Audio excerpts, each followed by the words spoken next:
So here we are, Tate Modern, the opening of the first serious Philip Guston show in London for nearly 20 years.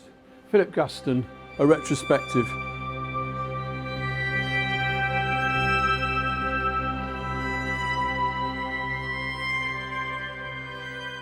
So the exhibition opens with this painting.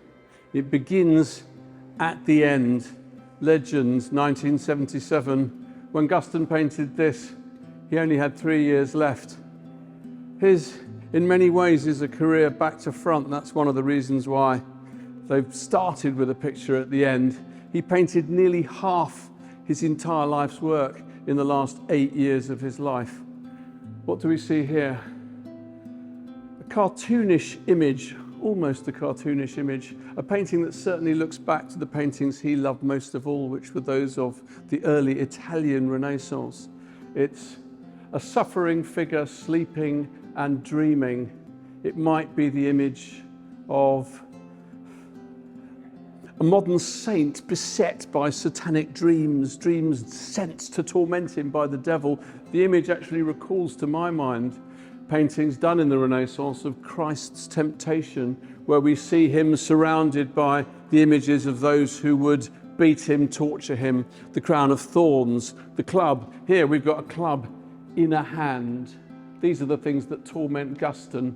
A tin can, a dustbin lid, a horse's tail, a hoof, a bottle, some broken glass.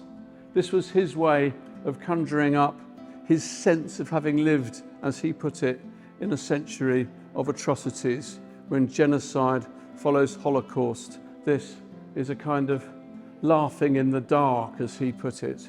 Guston was one of the most remarkable painters of his generation, but he was utterly idiosyncratic, impossible to fit into any kind of pigeonhole.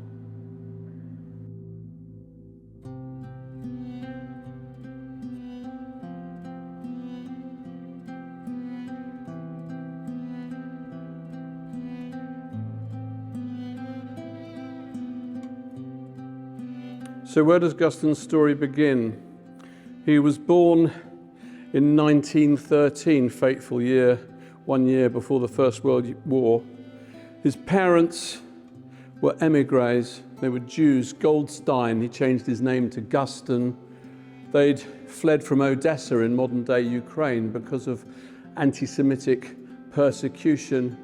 They moved to Montreal, and from there, he was born there, but they resettled in Los Angeles in 1922. Guston's father could only find work as a junk man, a dealer in scrap and rubbish.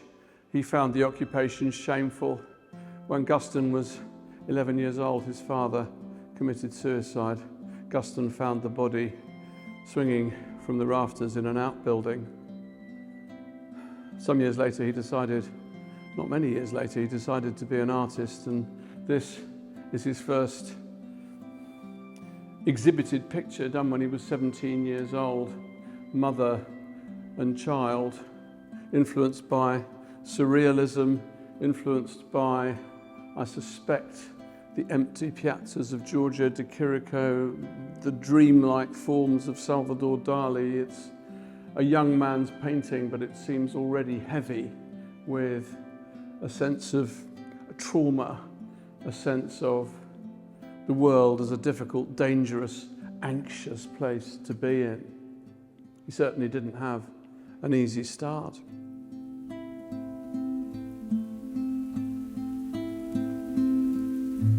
This room is dedicated to Guston in the 1930s and early 40s. In his own words, he became a politically engaged artist. One of the turning points of his career came when he went to Mexico and looked at the socialist murals of Diego Rivera and other artists of that kind. And he himself, they've got a little film of it here, with fellow artist Ruben Kadish and one other whose name I can't remember. Guston created a mural called Against War and Fascism, which contained these hooded Ku Klux Klan figures, these frescoed references to the old masters of the past that would all come flooding back into his much later work. But he had quite a long journey to travel before he'd get back to this. Throughout the 1930s and 40s, he's creating images, I would say, in a kind of surrealist language, which aim to lay bare that which is happening in the world around him. I think he was very influenced by the impact of Picasso's Guernica, and this painting, which is really a pretty extraordinary picture, this kind of fisheye lens view of a bombardment, is surely Guston's response to Guernica. It's painted in the same year.